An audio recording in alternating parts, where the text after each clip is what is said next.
নমস্কার, শুরু করলাম আজকের চতুর্থ স্তম্ভ। আমি সুচন্দ্রিমা। ফয়েজ আহমেদ ফয়েজ বলেছিলেন, বল কি লব আজাদ হ্যায় তেরে। বাংলা অনুবাদটা দিয়ে আজকের আলোচনা শুরু করি। বলে ফেল তুই তোর যা ইচ্ছে, শব্দরা এখন সবাই স্বাধীন। আবার তোর জীবের আগল ভেঙে ফেল, তোর শরীর থাকুক একান্তই তোর। বলে ফেল তুই তোর যা ইচ্ছে, শব্দরা এখন সবাই স্বাধীন। আবার বিজেপি দল বা নেতারা নির্বাচনের আগেই আবার সিএ নিয়ে মাঠে কেন নামতে চাইছেন তা এখন জলের মতো পরিষ্কার। তারা চাইছেন ধর্মীয় মেরুকরণ, যাতে আগামী নির্বাচনে হিন্দুরা দলে দলে তাদের ভোট দেয়। আর কোনো কারণ থাকতে পারে না। মোদিজি জামা কাপড়ের কথা বলে উস্কাচ্ছেন, অমিত শাহ সারা দেশে এনআরসি আসবে বলে হুমকি দিচ্ছেন, যোগী এক কদম এগিয়ে গুলি চালাচ্ছেন, বদলা নেব বলছেন, নিচ্ছেন। অসংখ্য বিজেপি কর্মী আছেন, তাদেরও একটা অংশ উন্মাদের এই পাঠশালার মনোযোগী ছাত্র। যেমন সায়ন্তন বসু বলেছিলেন, পায়ে নয় বিক্ষোভকারীদের মাথা লক্ষ্য করে গুলি চালানো উচিত, যেন উনি সর্বদাই হেলমেট পরে থাকেন। যেমন ধরুন দিলীপ ঘোষ পরিষ্কার বাংলা বলেন না, কিন্তু যা বলেন বুঝিয়ে দেন। বলেই দিয়েছেন, আমরা এনআরসি লাগু করব, 1.5 কোটি মুসলমান নাগরিকত্ব হারাবে। তারও নিচুর সারিতে এই ধরুন মমতা বন্দ্যোপাধ্যায়ের ওপর রেগে বা তার কোনো মন্ত্রীর ওপর রাগ করে বা ব্যবসাতে সুবিধে পাবেন বলে বা এতদিন সিরিয়ালে চোখে গ্লিসারিন দিয়ে কেঁদেছি, এবার সিনেমায় নামতে চাই। মমতা ফিল্ম দুনিয়া থেকে অনেককে ফোকটেই এমপি এমএলএ করে দিয়েছেন। তারা বিধানসভা লোকসভা কম, শুটিং ফ্লোরে বেশি থাকেন। তেমনি যদি নিদেন পক্ষে একটা কাউন্সিলর আসনও পাওয়া যায়, তেমন অভিনেতা অভিনেত্রী বা ধরুন ইম্পাতে জায়গা না পেয়ে বিদ্রোহী প্রযোজক বা একেবারে গল্প কবিতা না ছাপাতে পারা লেখক কবি ইত্যাদি, যারা এখন এই বঙ্গে বিজেপির সভা আলো করে বসে থাকছেন, তাদের অনেকেই বলছেন, আপনারা মানে যারা বিলের বিরোধিতা করছেন, আপনারা না ঠিক বিলটা বুঝতে পারছেন না। মনে হচ্ছে সব বার এট ল। এই আইন একবার প্রয়োগ হলে এই দেশ 500 হর্স পাওয়ারের ক্ষমতা নিয়ে ছুটবে। ওনাদের বক্তব্যের পাল্টা বক্তব্যও তো আছে। ধরুন এই অনুষ্ঠানে অনেক শ্রোতা আমাদের সঙ্গে বহু বিষয় একমত, আবার এটাও সত্যি যে অনেকেই একমত নয়। গণতন্ত্রে এটাই তো মজা, সবাই একমত না হলেও আলোচনা চালানো যায়। কিন্তু ওনাদের তো সহজ পদ্ধতি, মতের অমিল হলেই দেশদ্রোহী, আর তার মানেই হয় পাকিস্তান চলে যাও, না হলে গলি মারো সালুকো। যারা আমাদের সঙ্গে একমত নয়, যারা নাগরিকত্ব সংশোধনী আইনকে সমর্থন করছেন, তাদের বেশিরভাগই মনে করেন আমরা আইনটা বুঝতে পারছি না, বা আমরা আইনটা নিয়ে কনফিউজড, বিভ্রান্তিতে আছি, যার কারণে এই বিরোধিতা। আসুন আমরা আর একবার বোঝানোর চেষ্টা করি যে নাগরিকত্ব আইন কি বলছে, নাগরিকত্ব আইন আমরা কেন মানতে চাইছি না। তবে তার আগে নিচ্ছে একটা ছোট্ট বিরতি, সঙ্গে থাকুন। আমাদের মানে আমরা যারা এই আইনের বিরোধিতা করছি, তাদের কাছে এই আইন খুব পরিষ্কার, একেবারে পরিষ্কার। বুঝেছি আমরা বুঝেছি যে এই আইন দিয়ে কিছু ধর্মীয় কারণে নিপীড়িত মানুষকে নাগরিকত্ব দেবার কথা বলা হয়েছে। এটাও আমরা পরিষ্কার যে মুসলমানদের এই আইনের বাইরে রাখা হয়েছে। 3টে দেশ, বলা ভালো ইসলামিক দেশ, পাকিস্তান, আফগানিস্তান, বাংলাদেশ থেকে ধর্মীয় নিপীড়নের কারণে যদি সে দেশ থেকে হিন্দু, শিখ, পার্সি, জৈন, বৌদ্ধ বা খ্রিস্টানরা আসে, তাহলে তারা 6 বছর এখানে থাকলেই এই দেশের নাগরিক হয়ে যাবে। মিলিয়ে দেখুন, আইনে এই কথাই বলা আছে। আগে 12 বছর লাগতো, এখন 6 বছর লাগবে। হিন্দুরা পাকিস্তান, বাংলাদেশ থেকে এদেশে আসতে চাইলে তাদের আসা সহজ করার জন্য এই আইন বানানো হলো। তাকে কেবল বলতে হবে তিনি ধর্মীয় ক্ষেত্রে নিপীড়িত হয়েছেন। মানে প্রতিবার একজন হিন্দু বলবেন আমায় অত্যাচার করা হয়েছে, আমার পূজার বেদি ভেঙে ফেলা হয়েছে, এবং প্রতিবার আমাদের সঙ্গে বাংলাদেশ পাকিস্তানের এই নিয়ে বিরোধ হবে। তারা বলবেন এরকম হয়নি, আসলে এরকম হয়েছে। তার দেশে তদন্ত বলবে লোকটি মিথ্যে কথা বলছে, আমাদের দেশে বলবে লোকটি ঠিক কথা বলছে। এমনিতেই সদ্ভাব রাখা যাচ্ছে না, এবার প্রতিদিন টানাপোড়েন হবে। এর সরাসরি প্রভাব পড়বে আমাদের এখানে সংখ্যালঘুদের ওপর, ও দেশে পড়বে তাদের সংখ্যালঘুদের ওপর, পড়বেই। এইখানে আমাদের আপত্তি। হ্যাঁ, আপত্তি। ভারতবর্ষ কখনো কোনোদিন ধর্মীয় ভিত্তিতে নাগরিকত্ব দেয়নি, এটা আমাদের প্রথম আপত্তি। আমরা আসলে ধর্মের ভিত্তিতে কিছুই দেবার কথা কখনো বলিনি। না শিক্ষা নয়, বরং যেই শিক্ষা কেবল উচ্চবর্ণের ব্রাহ্মণদের হাতে ছিল তাও এখন ছড়িয়ে গেছে সবখানে। স্বাস্থ্য, বাসস্থান কিছুই আমরা কোনোদিনও ধর্মের ভিত্তিতে দিইনি। পাকিস্তান ধর্মের ভিত্তিতে তৈরি হয়েছিল, ভারত ছিল সব ধর্মের দেশ, আমরা গর্বিত নাগরিক ছিলাম।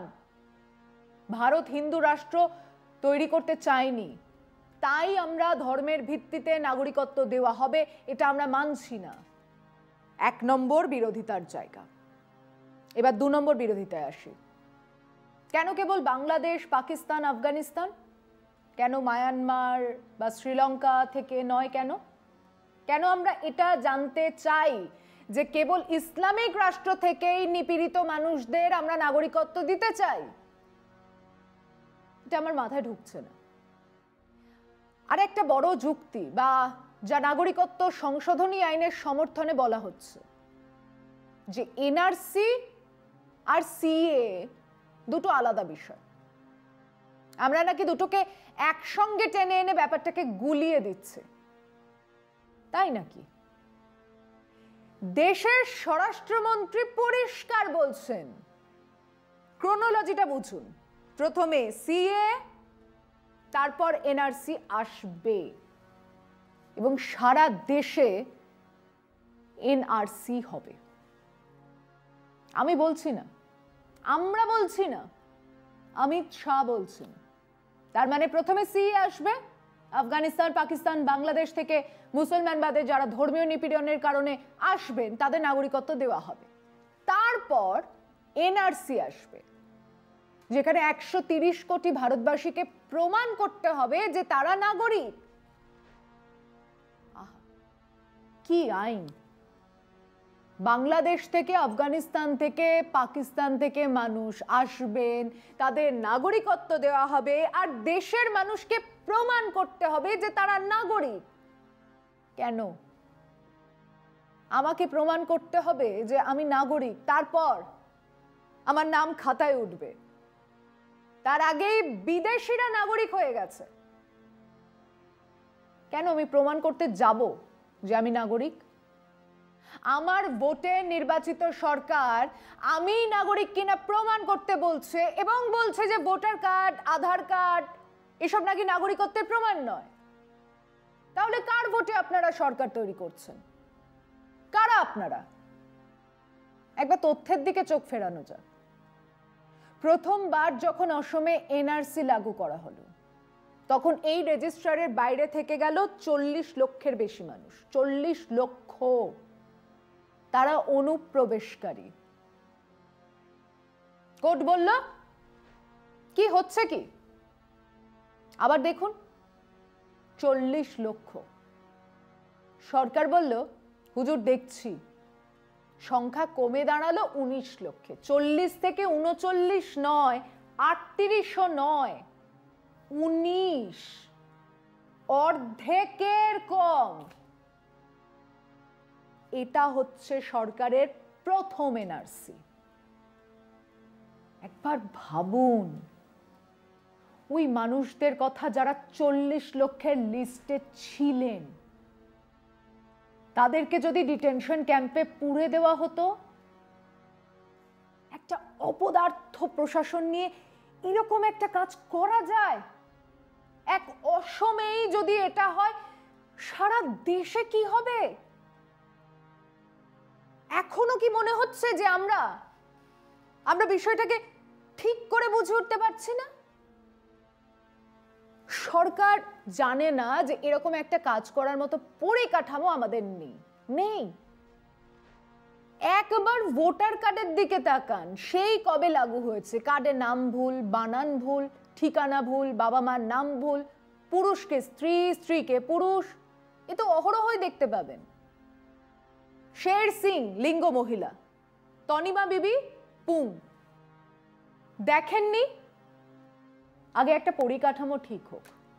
130 কোটিতে 3% স্ট্যান্ডার্ড এরর, মানে 4 কোটি মানুষ।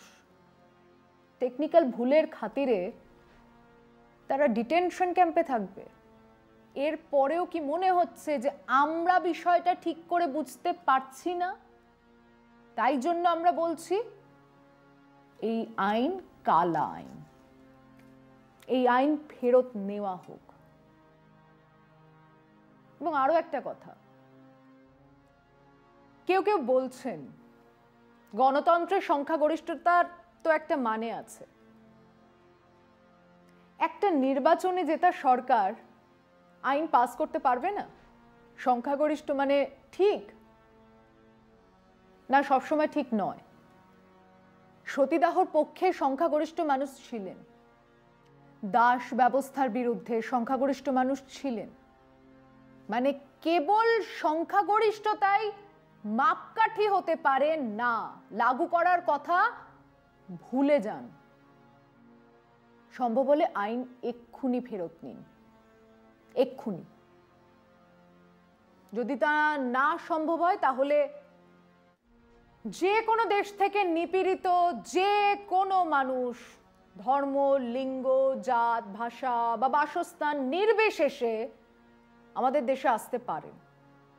আমরা তেমন জরুরি বুঝলে তাকে নাগরিকত্ব দেব, এমন এক ব্যবস্থা হোক।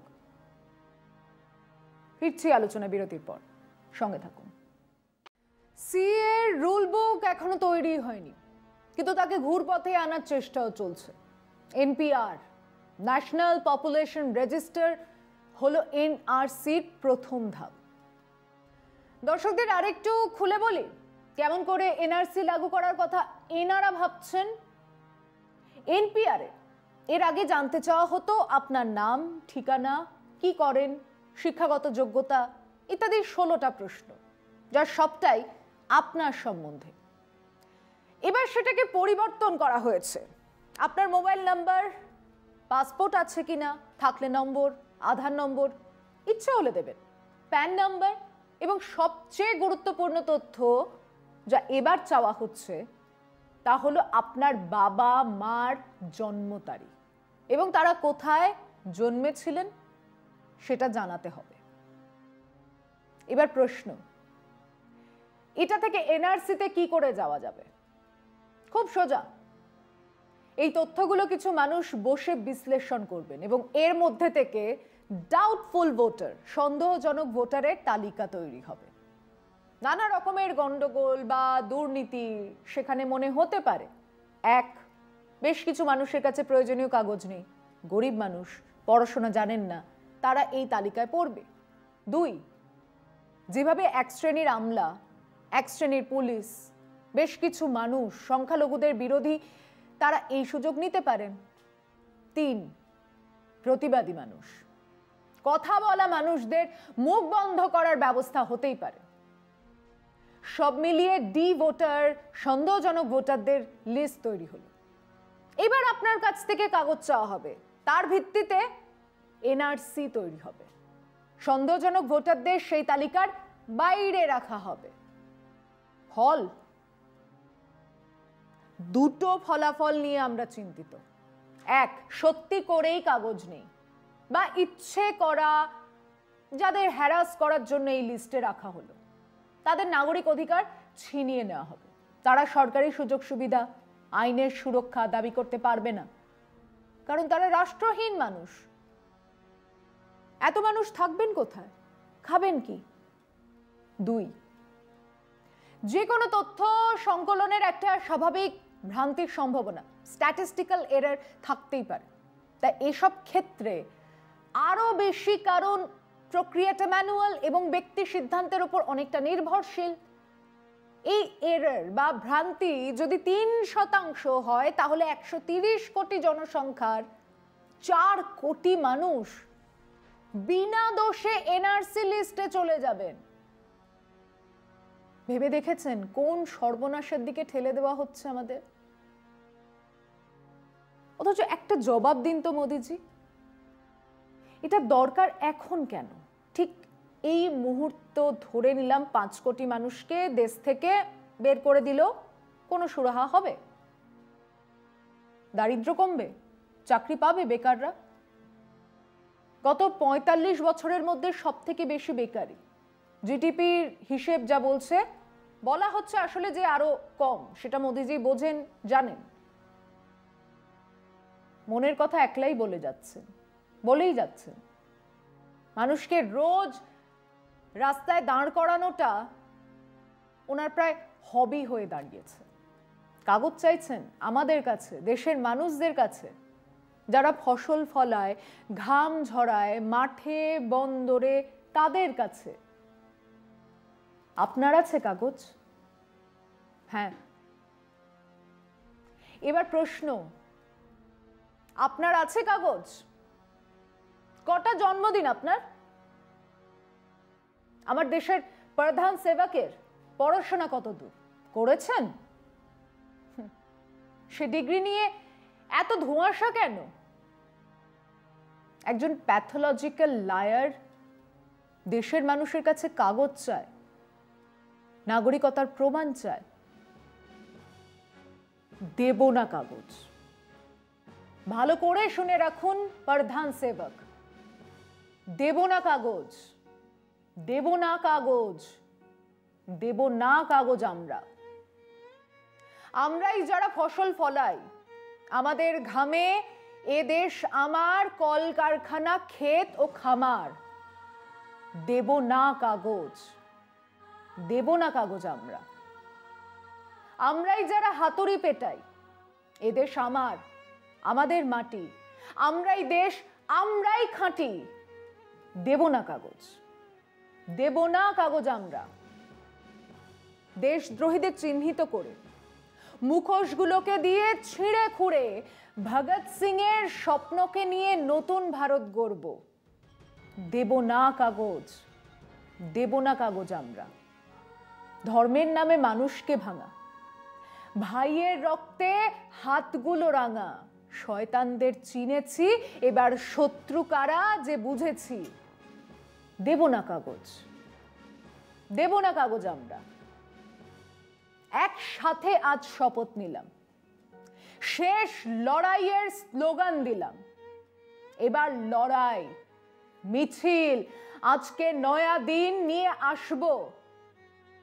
দেব না কাগজ, দেব না কাগজ। আজ এ পর্যন্তই। শুভরাত্রি।